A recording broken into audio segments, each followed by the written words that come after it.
Seguimos con más información por la pantalla de DNews para toda Latinoamérica, haciendo referencia ahora a la situación de los rehenes y a esta tregua que habían acordado el gobierno de Israel con los terroristas de Hamas y que implicaba la liberación de al menos 50 rehenes en manos de los terroristas a cambio de la liberación de presos palestinos en territorio israelí, principalmente mujeres y madres, niños. Pero lo cierto es que lo que se iba a dar en el día de hoy y que incluía un cese del fuego por al menos 4 días se postergó, al menos dicen hasta mañana. Es decir, está suspendido por el momento y hay mucha expectativa respecto de si se trata en realidad de cuestiones administrativas de último momento, ajustando algunos detalles o a qué responde, ¿no?, esta postergación de la liberación de los rehenes, entre los cuales se ha priorizado madres y niños, ¿sí? Mujeres, madres y niños que podrían ser liberadas en las próximas horas. Son cerca de 230 los rehenes que están en manos de Hamas, de los cuales al menos 50 estarían incluidos dentro de este pacto, ¿no?, de esta tregua. Pero para tener más información oficial, estamos en comunicación nuevamente con Ronnie Kaplan, portavoz de las Fuerzas de Defensa de Israel, en un día sumamente importante. Ronnie, gracias nuevamente por este contacto con nosotros. Hola Agustina, gracias por tenerme nuevamente. Atentos a lo que es esta tregua, ¿no?, y a lo que iba a producirse en el día de hoy, que finalmente fue postergado para el día de mañana. ¿Hay información oficial al respecto de por qué se ha retrasado la liberación y el alto el fuego? La realidad, Agustina, es que nosotros estamos listos para implementar la directiva gubernamental tan pronto la recibamos. Hasta entonces continuamos alcanzando posiciones militares en la Franja de Gaza, Agustina. No es exactamente una tregua, quizás puede ser llamada una pausa operativa, donde básicamente esto avanza con nuestros intereses que tienen que ver con devolver a nuestros rehenes, ¿verdad? Claro. Es un interés que hemos dicho del primer momento, pero luego de que se termine esta pausa operativa, seguiremos desmantelando al Hamas en la Franja de Gaza, Agustina. Ha puesto mucho énfasis en ello el primer ministro Netanyahu, en decir la guerra va a continuar, es decir, esto no implica la detención de la guerra o no implica de alguna manera bajar los brazos ante lo que es el objetivo máximo en esta ofensiva de las Fuerzas de Seguridad de Israel, que es destruir a Hamas, tal como destacabas vos, Ronnie. Entonces, oficialmente no se conoce el motivo de este retraso en la liberación de los rehenes. No, realmente es un tema que no pasa por las Fuerzas de Defensa de Israel. Como te decía, nosotros estamos listos para implementar la directiva gubernamental tan pronto como la recibamos. ¿Tiene algún tipo de injerencia en cuanto a lo que es ya la puesta en marcha de la liberación? Es decir, han trascendido distintas fases o distintas etapas que incluirían la liberación de los rehenes, inclusive con la participación de la Cruz Roja, pero las fuerzas de defensa están incluidas dentro del procedimiento para trasladar a los rehenes nuevamente al territorio de Israel, ¿o no? Nuestro rol es recibir a los rehenes de parte de la Cruz Roja y facilitar el traslado de forma segura hacia el territorio israelí. No cabe la menor duda, Agustina, que este acuerdo que esperemos se llegue no hubiese podido hacerse si no es luego de 48 días que estuvimos presionando al Hamas los últimos 3 semanas y media por tierra, pero antes también por aire y por mar. Esta guerra que estamos llevando adelante por el Hamas es la que lleva a este acuerdo, Agustina. ¿Cuál es esa logística, digamos, de entrega de los rehenes y dónde es que las fuerzas de seguridad de Israel, las fuerzas de defensa, mejor dicho, de Israel, los interceptan? Básicamente va a ser por la zona del Paso de Rafah, en el sur de la Franja de Gaza. Por allí le van a pasar los rehenes, esperamos. Como te digo, es algo que puede ser inminente, pero nosotros seguimos alcanzando posiciones en la Franja de Gaza y también en tiempos de pausa operativa vamos a estar muy atentos vigilando esta situación. Te recuerdo, Agustina, que desde el punto de vista histórico, en una cese de fuego que hubo en el año 2014 en la operación Margen Protector, el Hamas, durante el cese de fuego, asesinó a varios soldados israelíes y tomó el cadáver del soldado Hadar Goldin, que aún está allí. Y básicamente eso es lo que vamos a hacer todo para evitarlo. Para estar juntos. O sea que, digamos, temen de alguna manera que los terroristas no cumplan con parte de lo pautado. Y es de esperar de alguna manera, ¿no?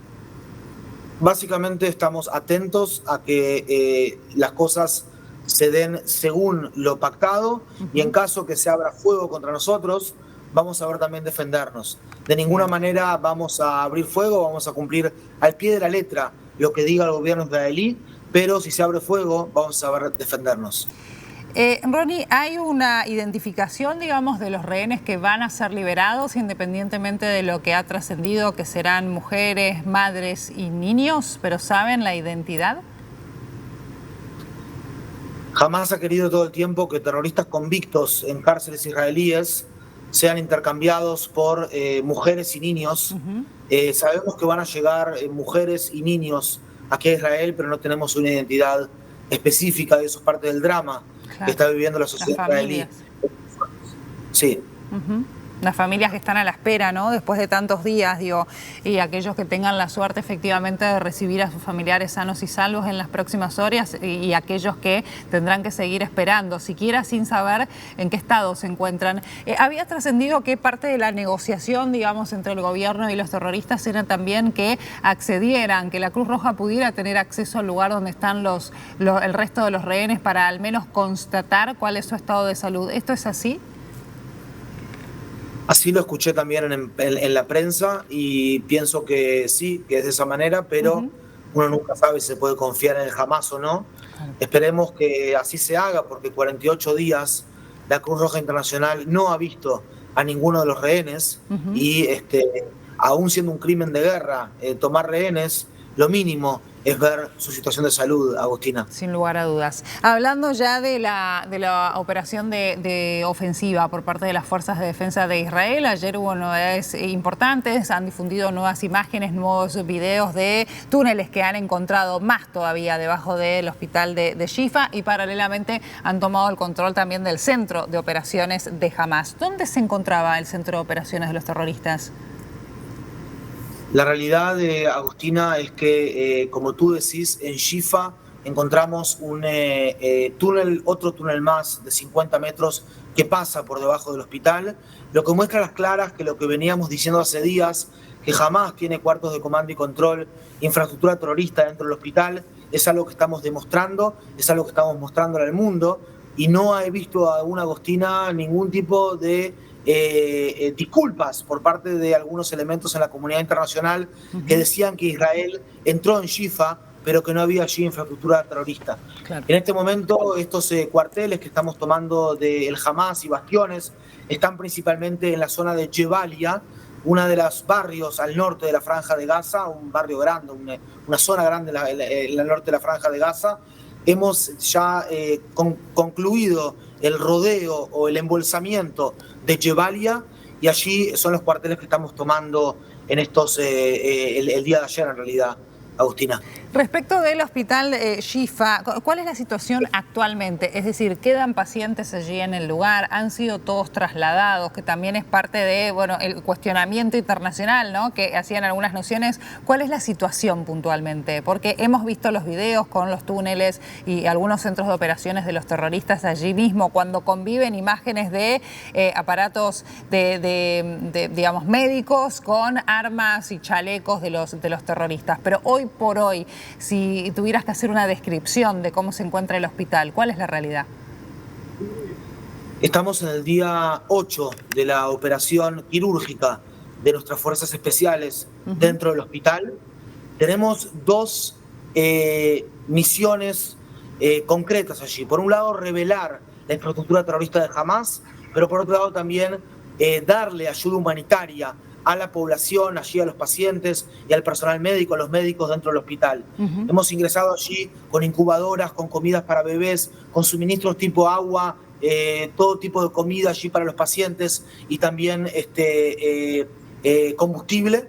Y básicamente estamos permitiendo una salida para evacuar el hospital Shifa, pero por otro lado también no molestamos o no hay ningún problema con que los pacientes sigan allí siendo tratados por el personal médico. Repito, esta es una consecuencia del hecho de que Hamás lo utiliza esa infraestructura civil crítica para sus objetivos militares, para su necesidad militar, lo que muestra a las claras que todos aquellos que están criticando a Israel están criticando a aquel que adhiere con el derecho internacional, un derecho internacional que se estableció para defender a los civiles en la guerra, y aquel que critica a Israel de alguna manera, Agostina, está justamente causando esa paradoja. Claro. Me explico, aquel que defiende a civiles en la guerra lo están criticando. Entiendo. ¿La operación se traslada un poco más hacia el sur también? Es decir, una vez que logran el control de distintos puntos en el norte, ¿sigue la operación de ofensiva hacia el sur? Esta pausa operativa nos va a permitir autorizar los planes futuros que tenemos dentro de la Franja de Gaza. Dentro del objetivo de desmantelar al Hamás, vamos a llegar a cualquier lado de la franja donde sea necesario, e inclusive también, si fuese necesario, a terroristas y dirigentes del Hamás fuera de la Franja de Gaza. La realidad es que no quiero ingresar en consideraciones operativas, pero sí te puedo decir, Agostina, que ellos no tienen inmunidad ni en el norte, ni en el sur, ni en ningún lado de la franja. Repito, los terroristas, mientras que los civiles no son nuestros enemigos. Yendo un poco ya al norte, digamos, de Israel, a la frontera con el Líbano, ¿cuál es la situación en las últimas horas, en los últimos días? Las últimas horas hemos tenido combate por parte de el Hezbollah, es decir, ha atacado con 35 cohetes hacia la frontera norte de Israel. Los últimos días hemos seguido recibiendo disparos de proyectiles de mortero, de cohetes, de misiles antitanques, y también el intento de ingreso de drones y células terroristas hacia Israel. Vemos esta provocación de forma constante por parte de Hezbollah desde los primeros días de la guerra, y estamos preparados para cualquier tipo de contingencia, mientras que nuestra política sigue siendo una política de seguridad, de defensa activa, es decir, atacamos al sitio del cual emanó ese ataque, mientras que no nos distraemos en los ataques que hay alrededor de Israel. Estamos concentrados en la Franja de Gaza, desmantelar Hamás y devolver rehenes, Agostina.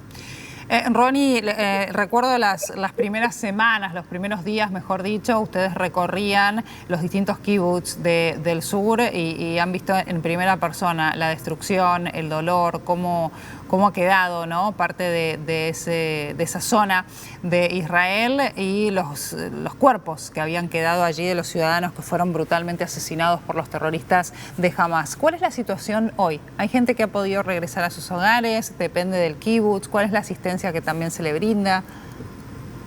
La realidad es que hay más de 250.000 israelíes que están evacuados de sus hogares, y va a faltar tiempo todavía para que regresen allí a los kibutzim, a las zonas aledañas a la Franja de Gaza. Evacuados también están muchos pueblos o poblados al norte de Israel, en el límite con el Líbano, por el Hezbollah que comentábamos antes. Claro. No es claro cuándo van a regresar a sus casas.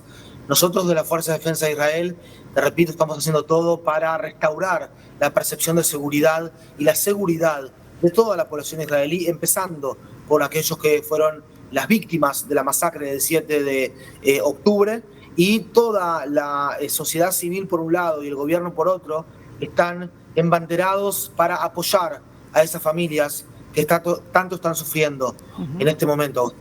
Algunos no pueden regresar por el nivel de destrucción que hay en uno u otro de los kibbutz, pero paralelamente también hay zonas que todavía siguen siendo riesgosas en el sur, ¿no? Porque sé que en el norte, y tal como nos habías comentado algunos días atrás, sí llevaron adelante evacuaciones por los enfrentamientos con Hezbollah, pero en el sur también todavía hay riesgo.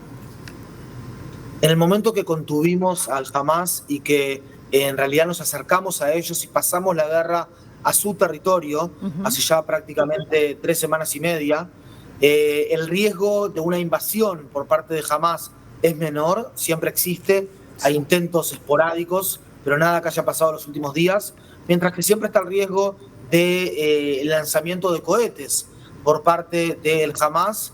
Es una zona aledaña y siempre está el riesgo allí, ya que ese lanzamiento de cohetes se hace de forma indiscriminada a civiles en Israel, Agostina. Ronnie, muchas gracias por este contacto con nosotros una vez más, muy amable como siempre. A disposición, hasta luego. Hasta luego.